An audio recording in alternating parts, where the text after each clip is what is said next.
bawat tusok ay kaginhawaan nito ang buhay ni DJ Louie sa simula pa bilang sapatero.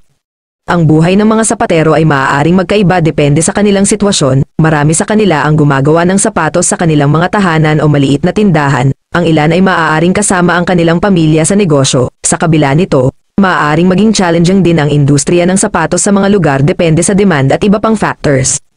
Ang buhay ng isang sapatero ay maaaring maging mahirap depende sa kanyang sitwasyon at sa kalagayan ng industriya ng sapatos sa kanyang lugar. Ang ilan ay maaaring kumita ng sapat para sa kanilang pangangailangan, ngunit may mga pagkakataon din na mahirap ang kita, lalo na kung mababa ang demand sa kanilang serbisyo. Gaya ng ibang mga profesional, ang kahalagahan ng kasanayan, network, at pagsusuri sa merkado ay maaaring makatulong sa pag-angat sa industriya.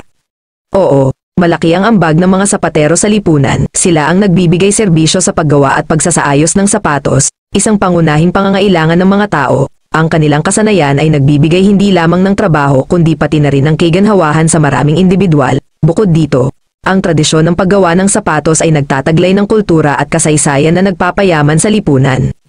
Ang mga sapatero ay nagbibigay ng iba't ibang serbisyo sa lipunan, kasama ang paggawa ng sapatos. Ito ang pangunahing serbisyo ng mga sapatero. Sila ang gumagawa ng sapatos batay sa kagustuhan ng kanilang mga customer.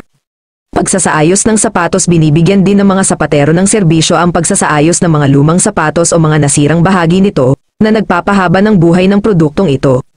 Personalisadong serbisyo. Ang mga sapatero ay maaaring magbigay ng personalisadong disenyo o pagpapabuti sa sapatos, na nagbibigay ng espesyal na halaga sa kanilang mga customer. Tradisyon at kultura. Ang pagpapatuloy ng tradisyon ng paggawa ng sapatos ay nagbibigay ng kahulugan sa kultura at kasaysayan ng isang komunidad. Sa kabuuan, ang mga serbisyong ito ay nag-aambag sa pangangailangan, kaginhawaan, at kagandahan sa lipunan.